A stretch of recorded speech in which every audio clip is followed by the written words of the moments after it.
into January seasonally for gold prices. So there's reason to think we could still bounce back, turn the monthly candle green, and finish the year with a new monthly high for spot gold, a new quarterly high, a new annual yearly high, closing high for gold.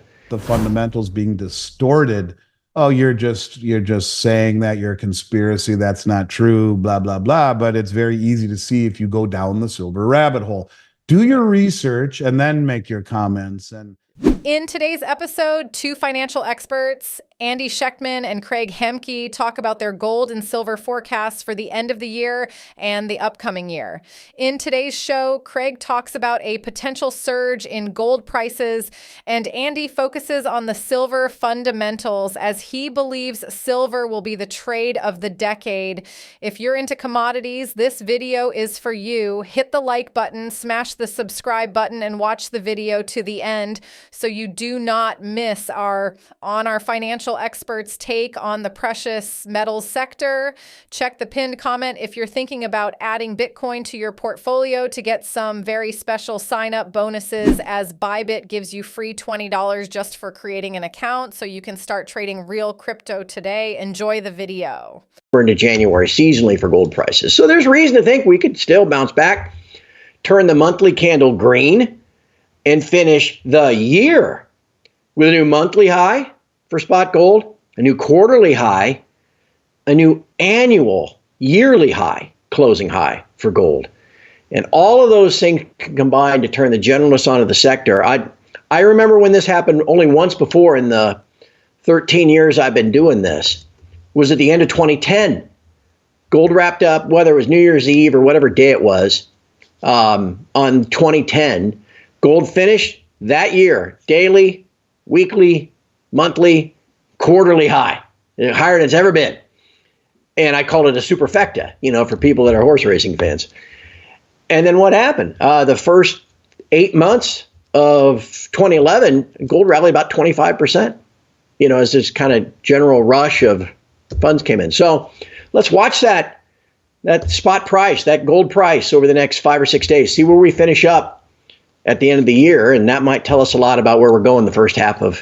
Why is there the largest concentrated short position, meaning by a handful of players, commercial banks, in silver, more than any other commodity on the exchange? Why? Right.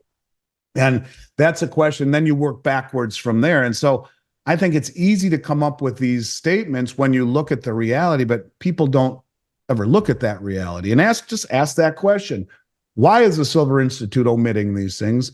And why is there the largest concentrated short position of any commodity traded in the whole futures exchange in lowly old silver, if it's not that important? And these are questions that allow your mind to expand and then try and seek the truth in a way that is not conspiratorial.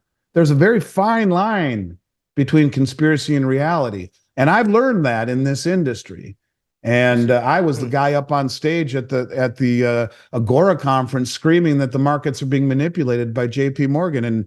And Doug Casey said, no, that's impossible. Right after me, that's impossible. He got up and said, J.P. Morgan traders can't keep their mouth shut long enough. Oh, lo and behold, J.P. Morgan has 3 traders in prison and paid a $920 million fine, the largest ever that the Justice Department passed out at that point. So the point is that, is it conspiracy? Is it reality? Where is it?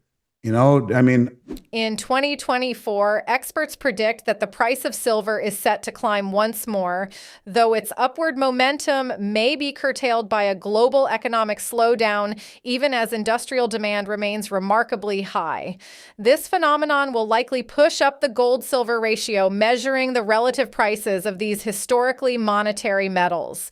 J.P. Morgan's 2024 outlook suggests that gold and silver will outperform platinum, palladium, copper, and nickel, attributing this to the U.S. Federal Reserve's interest rate cuts and declining U.S. real yields stemming from the bond market's recent rebound. Nonetheless, high interest rates could pose challenges for silver, as it's a zero-yielding asset, according to Metals Focus, a specialized consultancy for the Silver Institute. Additionally, concerns loom over industrial commodities due to a slowing Chinese economy, which may affect silver's prospects in 2024. JP Morgan maintains a bullish medium-term forecast for both gold and silver in 2024 and early 2025, expecting silver prices to follow gold's lead, potentially averaging around $30 per ounce in the fourth quarter of the coming year. SFA's silver forecast falls within a range of $22 to $29 per troy ounce. If the gold-silver ratio remains at or surpasses the 2023 average of 83.3 ounces of silver to 1 ounce of gold, the price of the more expensive safe haven gold could exceed $2,400. Now we'll continue with clips of Craig Hemke and Andy Schectman, but first, subscribe and turn on notifications as everything helps with the algorithm. Let's get into the video. Even Barron's Magazine, which comes out on the weekend, got note of it. I mean, when was the last time we had mainstream financial press about gold making new highs, Elijah? And that weekend of the 2nd and the 3rd of December, 3 weeks ago, they said, hey, don't even worry about buying gold. Buy some of these mining shares. So there was that little inkling of, we just roughly call it the generalist money, is just a sign of what I think could be to come when you look at those longer term charts. I mean, I'll sit here and I'll watch the intraday chart, the daily chart, and if you can close above this level and stay above the 50-day moving average and all that stuff is important. But the bigger money, not just, little old me, the people that run the hedge funds, that run the big family offices, the people that manage billions and billions of dollars, mostly have no gold exposure at all and no exposure to mining sector either. But when it goes out, you start making on the longer term charts these new high, all-time highs. That's what get people's attention. Now, the short term can, like you said, can go up and down. You get an ugly candle on the chart back on the 4th. That kind of kills incentive for a while.